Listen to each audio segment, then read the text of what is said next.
Hello అండి, this is doctor Raghu Tejaswi, consultant gynaecologist at Shravani hospitals. ఈ వీడియోలో మనము బ్రీచ్ ప్రజెంటేషన్ గురించి తెలుసుకోబోతున్నామండి. మీరు చాలాసార్లు వినే ఉంటారు, బేబీ ఎదురుకాళ్ళతో ఉంది ప్రెగ్నెన్సీలో అని.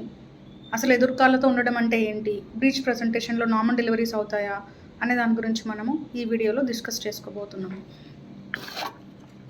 ఇది వచ్చేసి ప్రెగ్నెన్సీ మోడల్ అండి.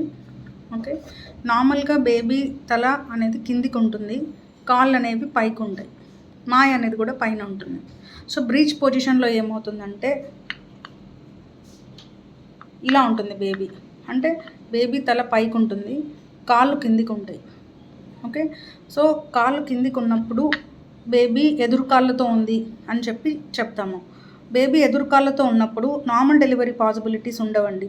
ఎందుకంటే నార్మల్ డెలివరీ ఒకవేళ పేషెంట్ స్పాంటేనియస్గా లేబర్లోకి సెట్ అయినప్పుడు ఎదురుకాళ్ళతో ఉన్న బేబీ డెలివరీ అయ్యే టైంలో ఇలా బేబీ కిందికి దారినప్పుడు ఇక్కడ హెడ్ ఇరుక్కుపోయే ఛాన్సెస్ ఉంటాయి, డెలివరీ కష్టం అవుతుంది. సో అందువల్ల బేబీ బ్రీచ్ ప్రజెంటేషన్లో ఉన్నప్పుడు ఎదురుకాళ్ళతో ఉన్నప్పుడు సిజేరియన్స్ చేయడం అనేది గుడ్ డెసిషన్. ఇంకొకటి, స్కాన్ రిపోర్ట్స్లో, అర్లీ ప్రెగ్నెన్సీ స్కాన్ రిపోర్ట్స్లో, టీఫా రిపోర్ట్స్లో, 9 months కంటే ముందు ఉన్న స్కాన్ రిపోర్ట్స్లో బేబీ బ్రీచ్ పొజిషన్లో ఉంది అని ఇస్తే వరి అవ్వాల్సిన అవసరం లేదండి.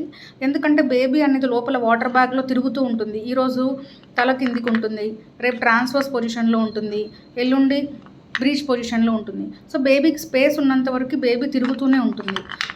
సో మనం ప్రజెంటేషన్ అనేది ఎప్పుడు ఫిక్స్ చేస్తామంటే 9 months స్కాన్లో, అంటే 36 weeks స్కాన్ చేసినప్పుడు ప్రజెంటేషన్ అనేది కన్ఫర్మ్ చేస్తాం.